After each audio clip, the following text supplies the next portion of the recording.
morning, everyone. Our topic this morning is the very well-known motto of the Ramakrishna order, for one's own liberation and the welfare of the world. This is something that has guided the Ramakrishna movement for many, many years since its inception. And the genius of Swami Vivekananda, this was the phrase that he coined. The Sanskrit is Atmano Mokshartam Jagad Hitaya Cha. And I wanted to go through a little bit of the history of this and then analyze these two phrases. We sometimes call it the twin ideal of the order, these two closely related and very important ideas, that for one's own liberation and for the welfare of the world. This is a phrase that, as far as we know, Swamiji coined himself. I tried to do a little research. Somebody said from Rig Veda, but I couldn't find anything connected with Rig Veda. Probably this is, we don't know if Swamiji heard it some other place, or but as far as we do know, that the first time that Swamiji uttered this phrase was around the time that the Ramakrishna mission was established. That was May 1st, 1897. And a few days before that, Swamiji gave sannyasa to 4 novice monks. And when we take our vows of sannyasa, before that, we have to go through the Shraddha ceremony. This is one of the things that we do in the traditionally before taking sannyasa, because after taking sannyasa, we won't be able to do any offerings like that. So we do the Shraddha for our own parents, if we can, and even for ourselves, because we're becoming dead to the world, in a sense. So anyhow, this is one of those ceremonies that cannot be done by a sannyasin. So in Swamiji's day, he had his disciple, Sharat Chandra Chakravarti, who was a very learned Brahmin. He was the one who gave who did the Shraddha ceremony for the future monks of the order, and he was there to record Swamiji's words to these future monks. This is where we'll first hear it. So we're very fortunate that he was there and that he had that great memory and also wrote things down, and because we have all of his conversations also. So this is words that were recorded by Sharat Chandra Chakravarti just towards the end of April 1897. Swamiji said, "Remember, the sannyasi is born in the world Atmano Mokshartam Jagad Hitaya Cha, for the salvation of his own soul and for the good and happiness of the many, to sacrifice his life for others, to alleviate the misery of millions rending the air with their cries, to wipe away the tears from the eyes of the widow, to console the heart of the bereaved mother, to provide the ignorant and depressed masses with the ways and means for the struggle of existence, and enable them to stand on their own feet, to preach, broadcast the teaching of the scriptures to one and all, without distinction for their material and spiritual welfare, to rouse the sleeping lion of Vedanta in the hearts of all beings by the diffusion of the light of knowledge. For this, the sannyasi is born in the world." So, as I say, this is the first time that we know for certain that Swamiji used this phrase. He may have used it earlier, but this is the first time, and this will also be instituted in the founding of the Ramakrishna mission, which takes place a few days later, on May 1st. And most of us know that the founding of our center was on the 100th anniversary of the founding of the Ramakrishna Math in Mission, 1997. And we also had one of our first main meetings on May 1st, which was 100 years after that. So it was very special for our center also. So when Swamiji created the rules and regulations of the Ramakrishna order, this was the very first one. that striving for one's own liberation and working for the welfare of the world. Then, as I say, May 1st, 1897, he officially started the Ramakrishna mission, Bhakti mission, also based on this twin ideal. Now, when did the actual monastic order start? We can say, from one point of view, in Kashipur itself, that one day, the elder Gopal, Swami Advaitananda later, he came to Sri Ramakrishna and said that he had some Garaba cloth and some Rudraksha beads that he wanted to distribute to some wandering monks, and would Sri Ramakrishna bless them. And then Sri Ramakrishna said to him, "Where will you find better monks than these young boys?" Now, they hadn't decided. Maybe he had decided, or he knew, but anyhow, this was Narendra and Rakal and the others. So Sri Ramakrishna giving them the ochre cloth and the Rudraksha beads, we can say that this is, in one sense, the beginning, foundation of the Ramakrishna monastic order. And then again, we can also say in Atpur, when the Swamiji went, Rakal, some of the others, and they took monastic vows in an informal way, not Virajahoma, in front of the Dhuni, the sacred fire there. So the order formed really under the guidance of Sri Ramakrishna. We have to say that he was the one, but Swamiji kind of instituted this on a more formal basis. Now, we have to give Holy Mother some credit also for the formation of the Ramakrishna order and the monastic tradition. And or did you come just to have some fun with a few devotees and then went away? And is everything finished with that? If that is so, then what was the need of you coming and enduring so much suffering? I've seen in Vrindavan many sadhus living on alms and wandering from place to place, living under a tree. There is no shortage of that kind of sadhu, that your own children should renounce everything in your name and wander from place to place in search of a little food. I cannot bear to witness that. It is my prayer that those who renounce the world in your name will never suffer for want of simple clothes and food. May they all dwell together in one place and follow your teachings. And the householders who were scorched by the fire of the world will come to them and hear your teachings and feel some peace of mind. This was the reason for your coming. My heart is breaking, seeing them simply wander from place to place. In any event, this combination, we can say, the will of Thakur, the prayer of Holy Mother, and the really indomitable will and hard work of Swami Vivekananda. So this led to that official forming of the Ramakrishna mission, and we can say the order, if we like, on May 1st, 1897. Now, this statement, which represents our ideal, is a very beautiful example of a balanced life. And not all nivritti, not all pravritti, and not all just for one's own spiritual welfare, but thinking about the welfare of others. It's not simply social service work, and it's also not just selfish striving for one's own liberation. A beautiful blend, interior and exterior. And we see that these are really not two separate things, how closely they're tied together. Sri Ramakrishna made a very strong point that unless one attains some type of inner conviction, if not realization, then how can one help anybody else? And also that what is the best way to help the world? To have some type of realization. If we can become realized souls, this will be the greatest benefit to the world. So these things really go hand in hand, that we try to do good to the world in a spirit of service and selflessness without any feeling of pride, no expectations, no desire for praise, and knowing that we'll also benefit spiritually, not that that should be our reason for doing it. But then also, to attain spiritual realization will be beneficial to the world. And this will allow us to really be workers in the world.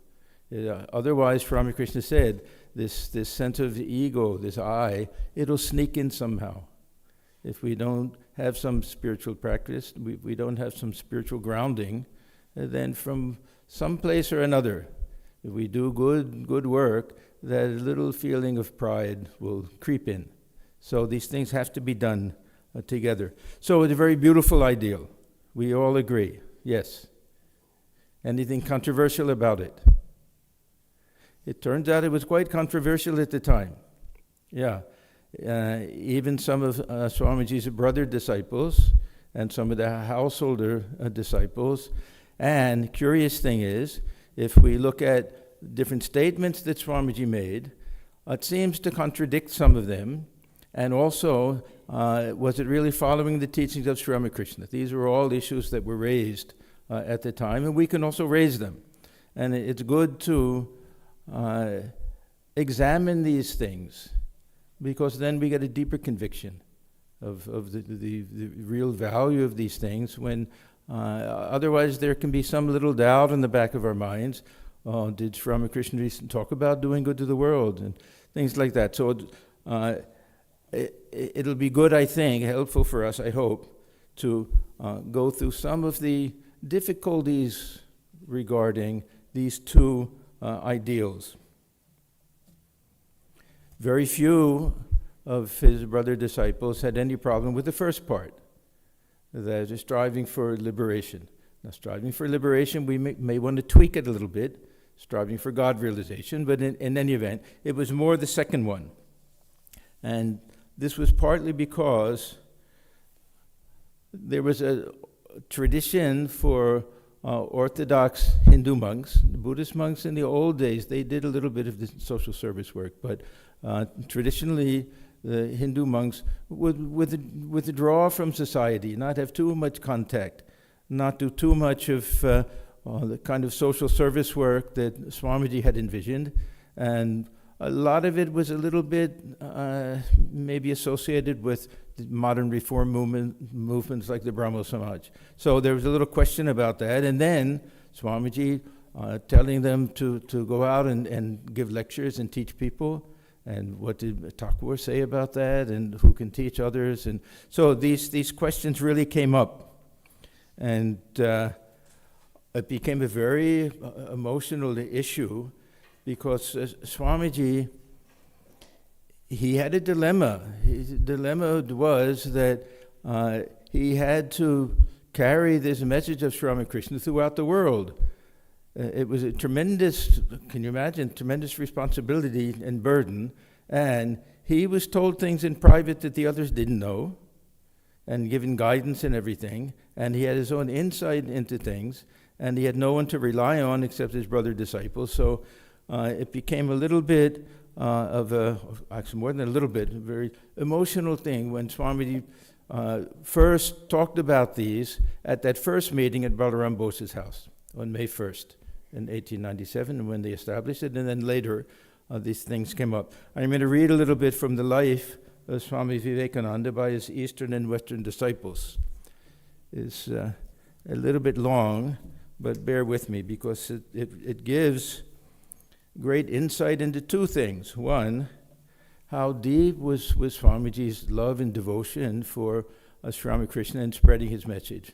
And number two, how his brother disciples, whether they agreed with him or didn't agree with him, how they loved him and how they valued him as such a precious thing. So this is from that very day of the first meeting of establishment of the order. Swami Yogananda, talking to Swamiji. Whatever you will shall come about, we are. Still, I confess, doubts do sometimes arise in the mind, for as we saw it, his method of doing things was so different. And so I'm led to ask myself whether we are not straying from Sri Ramakrishna's teachings. Now, can you imagine how Swamiji must have felt being accused of straying from the teachings of Sri Ramakrishna? Whole life is dedicated to this alone. Swamiji, the thing is this: Sri Ramakrishna is far greater than his disciples understand him to be. He is the embodiment of infinite spiritual ideas, capable of development in infinite ways. Even if one can find a limit to the knowledge of Brahman, one cannot measure the unfathomable depths of our Master's mind. One gracious glance of his eyes can create 100,000 Vivekanandas at this instant. But if this time he chooses instead to work through me, making me his instrument, I can only bow to his will. It goes on a little bit. I'll skip some of this. Then on another occasion, so there's a similar conversation took place. After that of the above conversation with Swami Yogananda, when the Swami was staying at Balaram Babu's house, he was talking in a light mood with some of his brother monks and with some lay disciples of the Master. At such times, he would be full of wit and jokes. Swami Adbhutananda was taking him to task for not preaching the ideas of Sri Ramakrishna. He was outspoken, Latu Maharaj. And his relationship with Swamiji was really so sweet. I'll just tell one story. There's a very touching story. When after Swamiji passed away and they were preparing for their cremation, that everyone was getting ready to go, and Latu Maharaj, he stayed back. He didn't want to go. So they thought, how he's indifferent to this with Swamiji and how much he loved you and everything. So they asked him, Latu, aren't you going? And he said, well, if I go, will it bring my Naran back to me? So it was too emotional for him. So they had a very beautiful relationship, and they could go back and forth like that.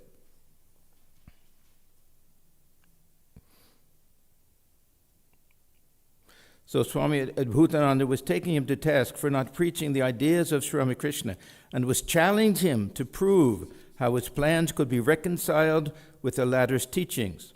Sri Ramakrishna insisted above all on bhakti and on the practice of sadhana for the realization of God. While the Swami Adbhutananda pointed out, that means Swamiji, pointed out, was constantly urging them to go about preaching and serving the poor and the diseased, those things that turned the mind outward, which was the great impediment to sadhana. Then again, the Swami's idea of starting mutts and homes of service for the public good, his ideas of organization and of patriotism, which were undoubtedly Western in conception, his efforts to create a new type of sannyasi with a broader ideal of renunciation and other ideas similar in spirit, were incompatible with Sri Ramakrishna's ideal of renunciation and would surely have been repudiated by him. Very strong words. There's a lot to it.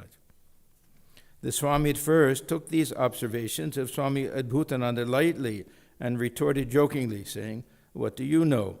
You are an ignorant man. You are indeed a fit disciple of Sri Ramakrishna, like Guru, like Chela.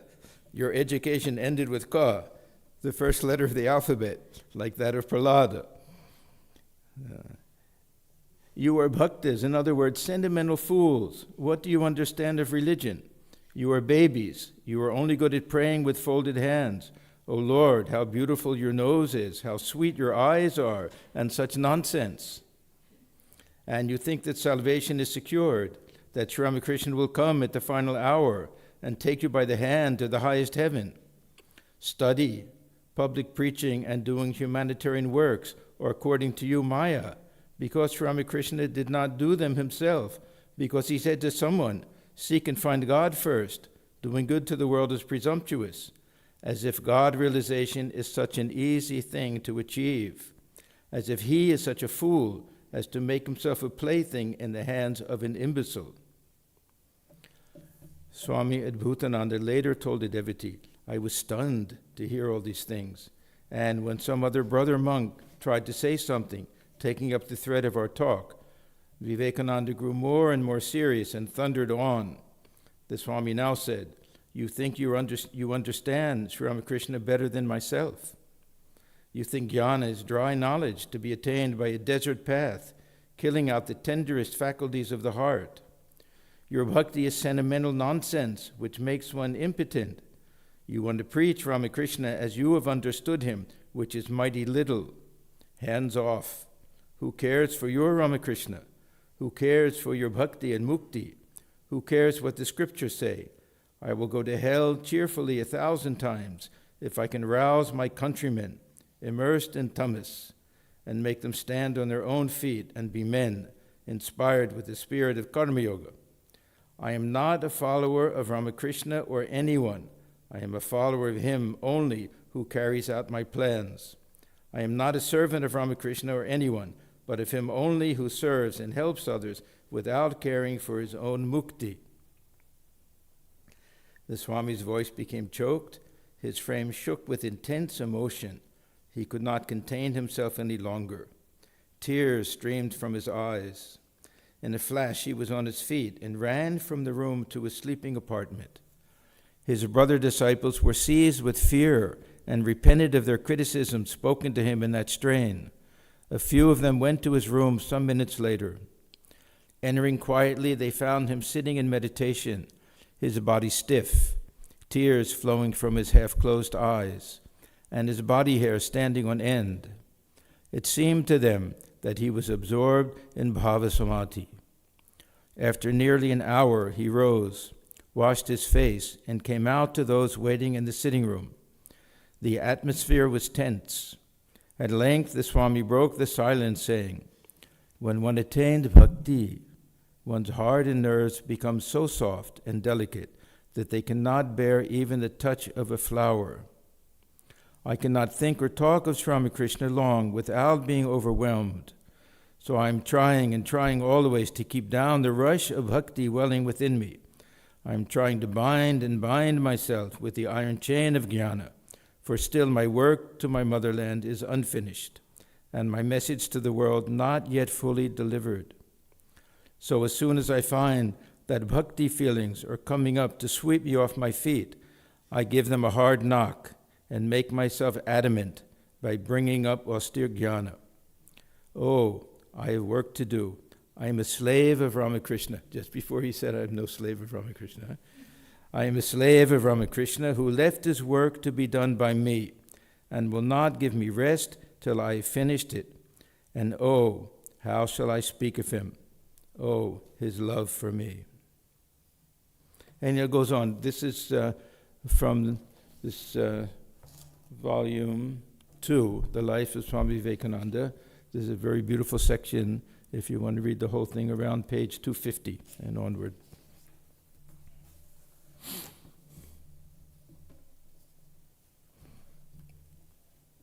So it was, we can see that there are issues that can be raised, but even some of the things that Swamiji himself said in different lectures, that how do we solve this world? Can anyone really help the world? That it's like chronic rheumatism. You cure it in one place and it shows up in another place. And quoting Sri Ramakrishna, like the curly tail of the dog. You straighten out once and it goes back the same way that it was before.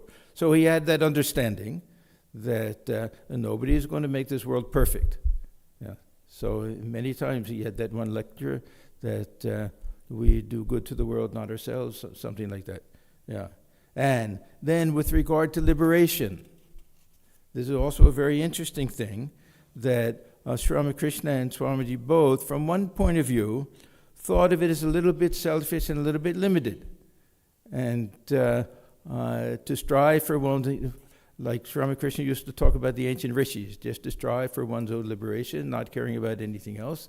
They're a little dry and a little, again, a little bit of selfishness.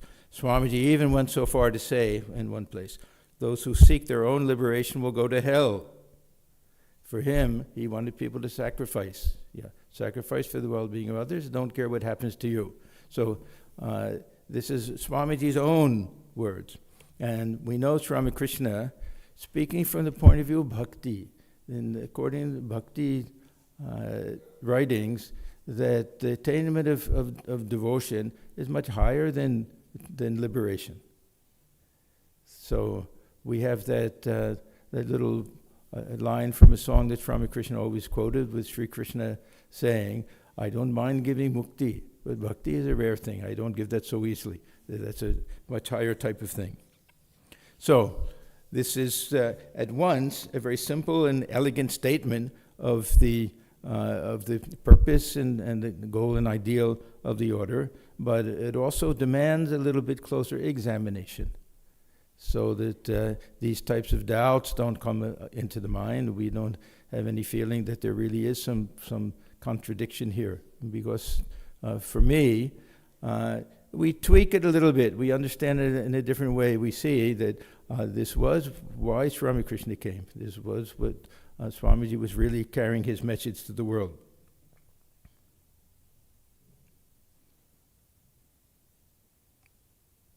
So we'll have 3 sessions on this. This is mostly the kind of introductory period, and I want to go through a little bit historical perspective. Why did Swamiji emphasize these things so much? Because really, this social service aspect was something a little bit new. How did his experiences in the West influence this? Were there other influences on him? How much of it was really his training under Sri Ramakrishna, the private conversations he had with him, and also this question of liberation, moksha, mukti, how much do we understand of it? What does it mean to us? Huh? Not much. Yes. Yeah. It really, and do we have to have any firm conviction with regard to what will happen with that final liberation? It's so different in different traditions. We'll have some devotional traditions where it's very much like a Western idea of heaven. You'll go, I remember once going to a Hare Krishna program, and with great conviction, he was saying, yes, that you'll go, you'll live in the banks of the Yamuna, in the presence of Sri Krishna, grazing cows and everything, for eternity. This is Nitya, this idea. So many different conceptions. You merge into Brahman, and you're one with the ocean again, all different types of things. So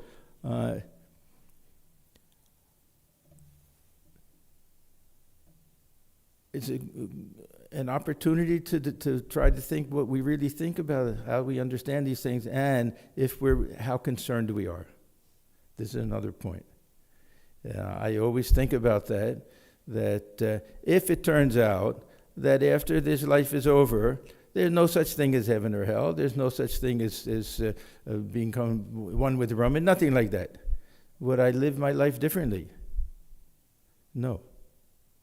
This type of life of dedication, following an ideal, this is a life of moderation, renunciation, dispassion, service. This is a wonderful type of life. So this is kind of putting that karma yoga ideal into... Anyhow, we'll go through this a little more later. But I had this funny idea this morning that when future mother and father find out that the woman is pregnant, that some want to know what the child will be. Will it be a boy or a girl? And others say, we want to be surprised. So my attitude is I'll wait and be surprised. I don't know what's going to come after this lifetime, but yeah, wait and see. Still, I have a little conviction regarding things. Don't think it's so so easy. Okay, now let's start with Swamiji Narendra. Then Narendranath first came to meet Sri Ramakrishna probably towards the end of 1861. We don't know exactly the date. We know he was a member of the Brahmo Samaj. We know that they considered typical image worship as idolatry, something which is very much the attitude of the British in India at that time, that they were very much involved in social reform, this abolishment of child marriage, free marriage of widows. They were against the caste system, many other things. And Narendra, he was a member of the Brahmo Samaj, but at the same time had this burning desire for God realization. That we know as a young boy that how he went to all the different spiritual leaders of the time who would ask him that question, sir, have you seen God? And the first good answer he got was when he went to Sri Ramakrishna. He said yes, but more clearly and and more tangibly than I'm seeing you right now. So then he knew that he had his man. So here we have New Bengal, the modern Bengal, that Swamiji, meeting Sri Ramakrishna, who couldn't have been more different, that representing a traditional Hinduism, a very simple, basically uneducated, half illiterate village Brahmin priest. How different the two of them were, but also at all renouncing sannyasin, filled with God, and all of the things that Narendra was looking for. So we have this tremendous combination of old India and new India coming together, and how it was seamless with the two of them. Of course, they had their little back and forth and everything, but how Swamiji at one point said, yes, gradually I had to accept everything that he said. I found everything to be true. Yeah. So how Swamiji grew and how he was molded by Sri Ramakrishna. Another time Swamiji said he could create thousands of Vivekanandas from the dust of the earth. This is, as much as he had self-confidence, he had that kind of humility with regard to Sri Ramakrishna. So, when we look at some of the teachings of Sri Ramakrishna, all of the things that were raised by Swami Yogananda, Swami Adbhutananda, then we see that he did say, first God, then the world. First realize God, then live in the world or try to help the world, and God will look after his own creation. Who are you to think that you can fix everything? Yeah, God will look after his own creation, and then no preaching will do any good unless one receives that badge of authority, gets the command from God. Otherwise, people will listen for a minute and then they'll forget. It'll be like putting water on a hot frying pan. It'll sizzle, make a few sounds, then evaporate, it's gone. These are all the things that he said. Yeah, and that best and safest path is the path of devotion. And here, Swamiji, at least in the West, emphasized so much this Advaita Vedanta. And again, too much study of the scripture can be harmful. All things that Sri Ramakrishna emphasized. So, and all things which, if we like, can raise questions about some of the things that Swamiji said and why his brother disciples, I won't say that they felt that Swamiji was wrong or anything, but they were confused why he was emphasizing these things. Now, a few things that we should bear in mind also, that Sri Ramakrishna's teachings varied greatly depending upon who he was talking to, and that everything we have in the Gospel of Sri Ramakrishna was in the presence of householder devotees in addition to the future monks, because M is there. And we hear that those days when the householders weren't there, usually weekdays, that Sri Ramakrishna would lock the doors of his room and speak burning words of renunciation to the future monks of the order. Now, I don't think this means that what we read in the Gospels is watered down. I think just the emphasis on renunciation was so much stronger at that time. So we don't really see that side of Sri Ramakrishna the same way we see the other side, because nobody recorded those things exactly.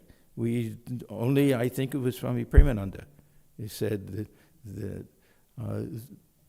it was so different that what we read in the Gospel is like some Sunday sermons or something compared to what he used to tell us. So, as I say, even when we read the Gospel, there's so much emphasis on renunciation, even given to the householders.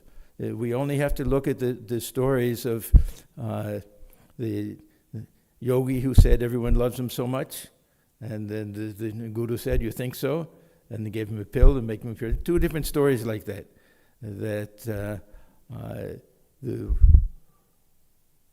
He can get his life back if the mother or the wife or anybody will take a pill and trade their life for his. They also forget it.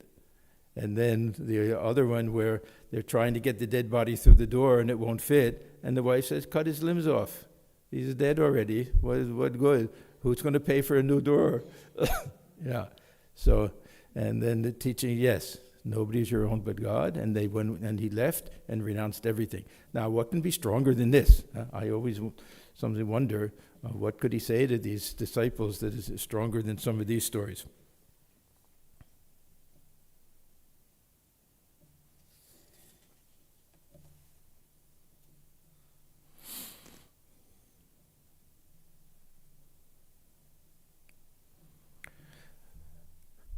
Now, there were certain things that Sri Ramakrishna would tell Swamiji and emphasize for Swamiji that were different, that even different from the other brother disciples, that we know with the path of devotion, it wasn't just for the householders, those future monastic members, for most of them also, he recommended the path of devotion, of course, based on jnana.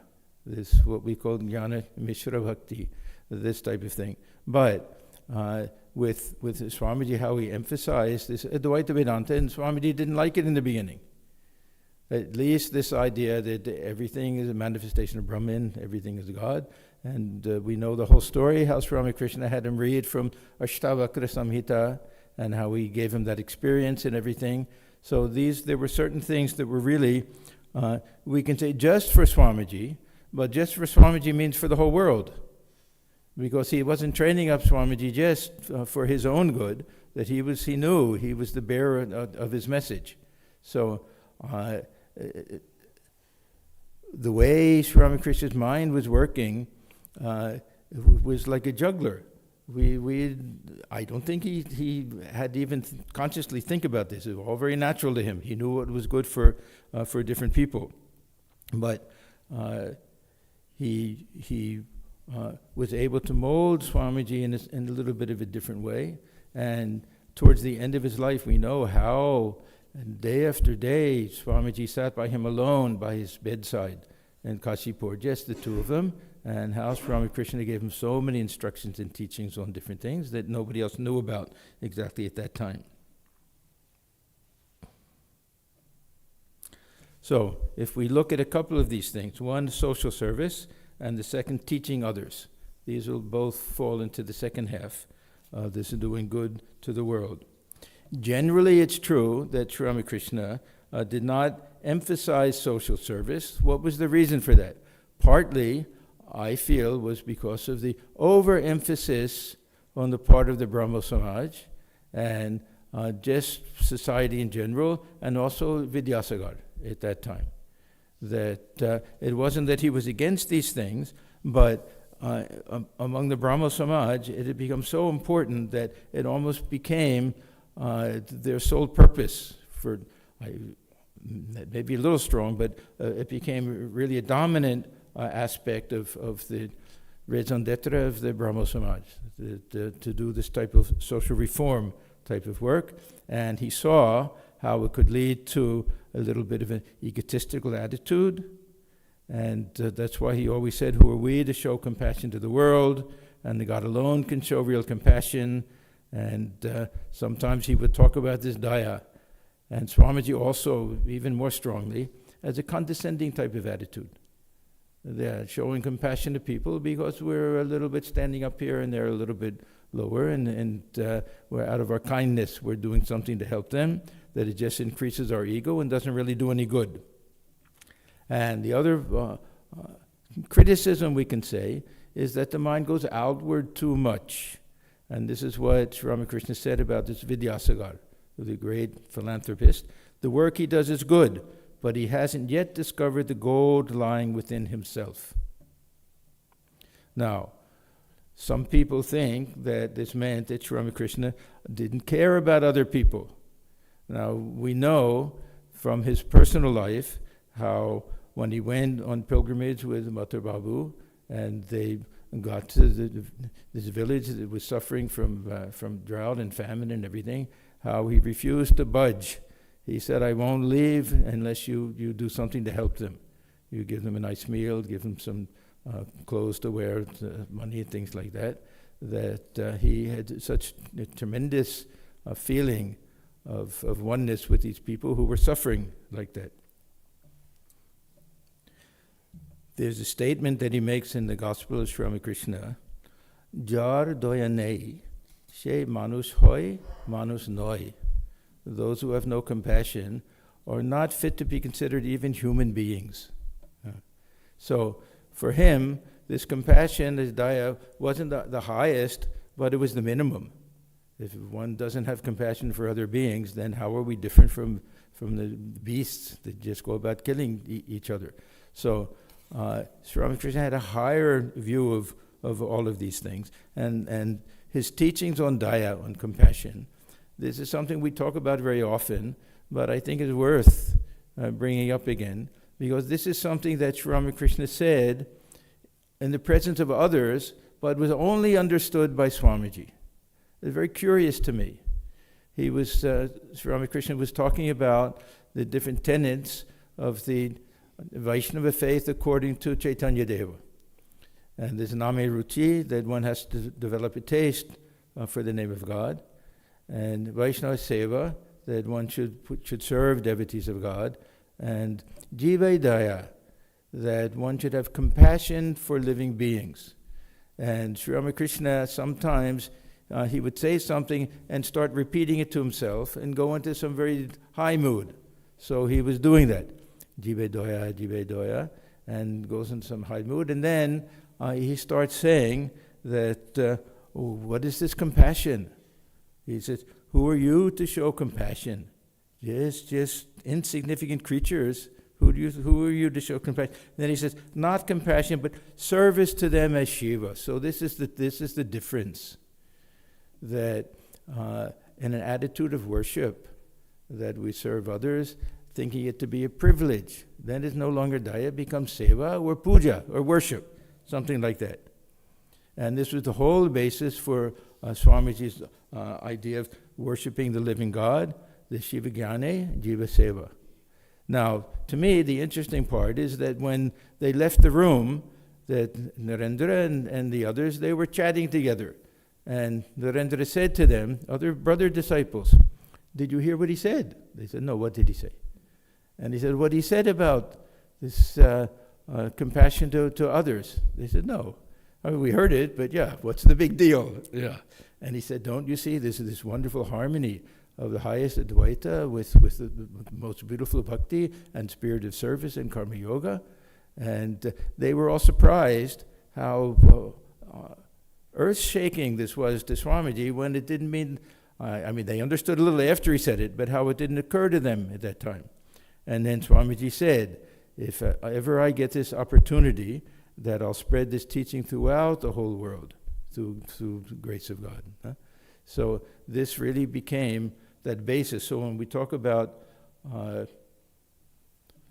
Jigadhidaya, when we talk about trying to serve other people, for Swamiji, this means worshiping God, dwelling within all beings. See, the little twist of things and all the confusion and possible contradiction leaves. Then, with regard to teaching others, it's true, all these objections are true. He used to say, who are you to teach others? First, get a commission from God. And then what do we gain from the lectures of others? It's just a momentary effect. And like the blind leading the blind. So they're all surprised, because part of what Swamiji meant by working for the welfare of others was preaching work. And so they were so surprised, as brother disciples, to hear all of this. And Swamiji also was very reluctant to do anything like teaching. There's another incident in his life, so he also had to be convinced of the efficacy of all of this. So there are a few incidents that I think were very important in the life of Swamiji to kind of change his attitude here. That when he was in Kashipur, Sri Ramakrishna in Kashipur, and Swamiji was staying there, and this is that time when he's begging Sri Ramakrishna for some type of samadhi. And he has that samadhi experience. And then there'll be two different conversations with regard to this. That first, Sri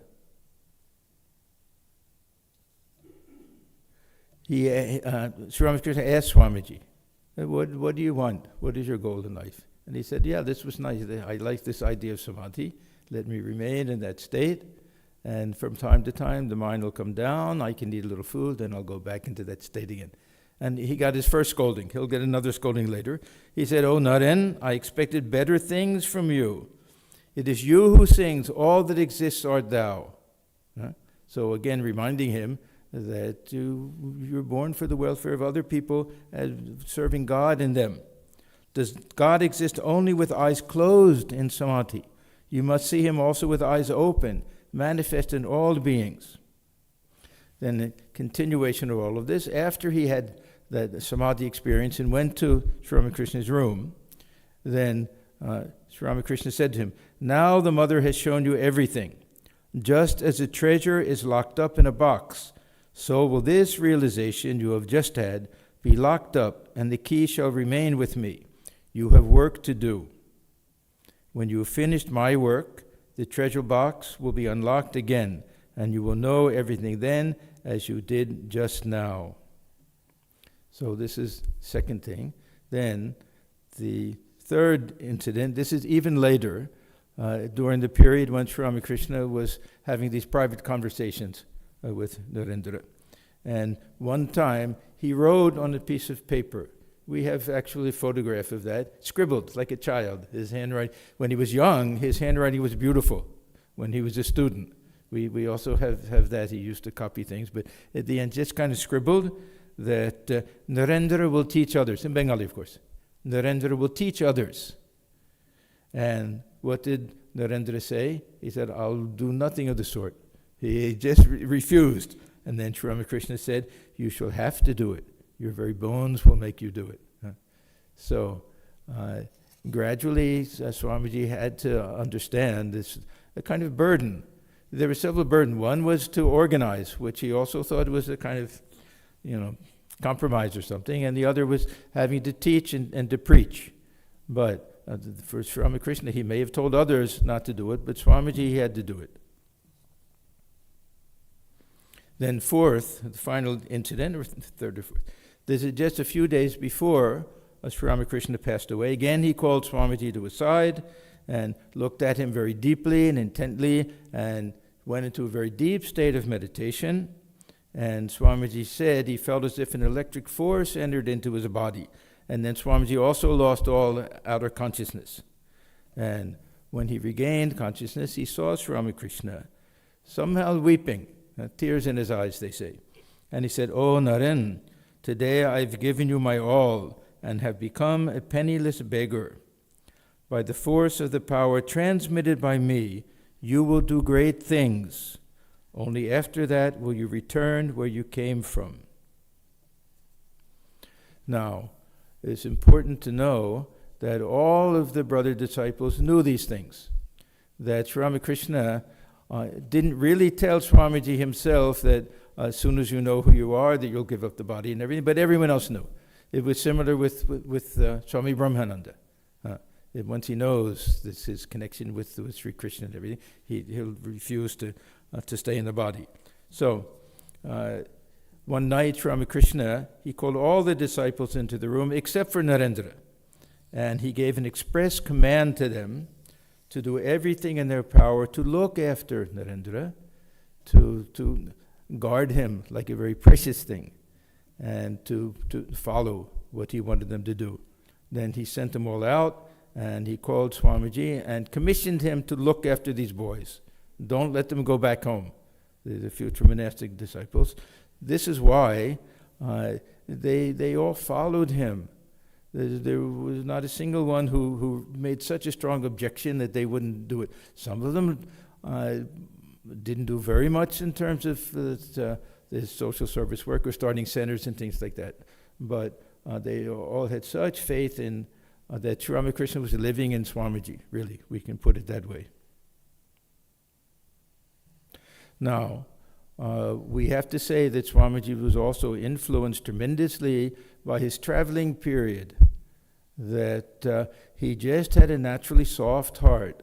And when he saw so much poverty, so much suffering, so much lack of education throughout India, that this question burned into his mind: what can we do to help to raise our countrymen who were sunk in ignorance? This became just a passion with him. And this led to his going to the Parliament of Religions. Just before he left, he happened to meet Swami Brahmananda and Swami Turiyananda. So I think Mount Abu or maybe Bombay at that time, just before leaving. And he said to them, "I traveled all over India, but alas, it was terrible agony to me, my brothers, to see with my own eyes the terrible poverty of the masses, and I could not restrain my tears. It is now my firm conviction that to preach religion amongst them, without first trying to remove their poverty and suffering, is futile. It is for this reason, to find means for the salvation of the poor of India, that I am going to America. Brother, I cannot understand your so-called religion, but my heart has grown much, much larger, and I've learned to feel. Believe me, I feel it very sadly." So all of these things contributed to Swamiji's longing to do some type of uplift of India and all of mankind. But he always traced everything back to Sri Ramakrishna. He wrote a beautiful letter to the Dewan of Junagadh. He wrote, "I love the poor, the ignorant, the downtrodden. I feel for them. The Lord knows how much. I have that insight through the blessings of Sri Ramakrishna." So it goes back mostly to that one day he had heard that Sri Ramakrishna talking about compassion to living beings. So the training under Sri Ramakrishna, his traveling through India, but also his experiences in the West. It was sometimes said that as a criticism, you're instituting all of these things, these are Western ideas. But for Swamiji, he learned from everybody. For him, if he saw something good, then he would try to institute it. One of the things we know was at that time there was a reform movement in the prison system, that the reformatories and things, that they were trying to make people able to enter back into society, be good citizens and everything. And how Swamiji thought it was such a wonderful idea. Now we've reverted back a little bit the other way, and India is more doing this kind of work. As some of you have met our Swami Divyanandaji. He came here one time. Remember him? Now he's vice president. Vice president. One of the vice presidents. A wonderful work with prisoners. When he was in Malda and everything. So we can say yes. So Swamiji was a little bit inspired. He was always ready to learn from anybody. So the social service he saw there, and organization. He said one time that he was afraid that he was giving into a terrible temptation. So he said to one of the Hale sisters, maybe, they thought, there's a woman. They said no, organization. That he knew some downside to organizing things, but the only way to get work done would be to have this type of organization. And finally, we can give a little credit to the Buddhist tradition in India, which was no longer prevalent, but of course had tremendous influence. That Buddha himself was the image of compassion, that didn't care for craft, he didn't care for caste, preached the highest truth to all. They went about preaching everywhere, and they also started universities, and they were instrumental in some of the early types of natural cures, herbal things, and everything. So we have to give some credit to that how Swamiji was so influenced by the great heart of Buddha. He said one time, "But look at Buddha's heart, ever ready to give his own life to save the life of even a goat. What to speak of Bahujana Hitaya, Bahujana Sukhaya, for the welfare of the many, for the happiness of the many. See what a large-heartedness, what compassion." So we can see that all the different influences on the life of Swami Vivekananda, mostly, of course, this is Sri Ramakrishna's play, that Swamiji was born to do this type of work, and in our order, we have some who question these things. Very often they leave. And not everyone can accept this idea that the work that we do is equally worship, equally meditation, even working in hospitals, working in the office, whatever we do, and it should extend to everybody. That work and without any selfish motive, doing it as a type of worship, is also part of that ideal, and also striving to lead a spiritual life and have some type of direct experience. So we'll stop here, and then there'll be 2 more sessions. The next, we'll take up this ideal of what do we mean by liberation or salvation, and then this idea of serving humankind as worship of God. So we can stop and sit for a few minutes now.